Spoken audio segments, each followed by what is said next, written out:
ફરી એકવાર ભારતીય જનતા પાર્ટીની સરકાર અને ગુજરાતના ગૃહમંત્રીનો ભાંડો ફૂટી ગયો.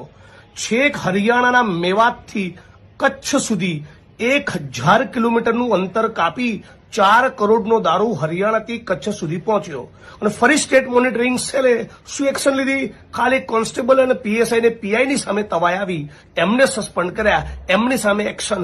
રસ્તામાં આવતા 4 જિલ્લા પોલીસ વડાની ભૂમિકાની કોઈ જ તપાસ નહીં. એટલે રાજ્યની અંદર જેટલો પણ દારૂ પકડાય ખાલી પીએસઆઈ પીઆઈ કોન્સ્ટેબલને ટાર્ગેટ કરવામાં આવે છે. ઉચ્ચ આઈપીએસ અધિકારીઓનો વાળ પણ વાંકો થતો નથી. અને ફરી એકવાર હર્ષ સંઘવી, નાયબ મુખ્યમંત્રી અને ગૃહમંત્રીનો પણ ભાંડો ફૂટી ગયો છે. મોટી મોટી વિધાનસભામાં ડંફાસો મારો છો, આ તાકાત તો દારૂ પકડીને બતાવો ને. ગુજરાતમાં દારૂ ટીપુનું ના મળે એવું કરીને બતાવો ને. અત્યારે જેટલો પણ દારૂ પકડાયો છે એ ઐતિહાસિક છે. 4 કરોડનો દારૂ, 56,000 બોટલ, 23 આરોપીઓ ફરાર, 10-12 બુટલેગરો ભૂગર્ભમાં. તો આપણા ગુજરાતમાં શું ધંધો ચાલુ રહ્યો છે? આ શું તમે કરી રહ્યા છો? હું રાજ્યની સરકારને માંગણી કરું છું કે તાબડતોબ દરેકે દરેક જિલ્લા પોલીસ વડા જે આમાં સંડોવાયેલા તમામને સસ્પેન્ડ કરી એમની સામે પ્રોહિબિશન એક્ટ હેઠળ કાર્યવાહી કરવામાં આવે.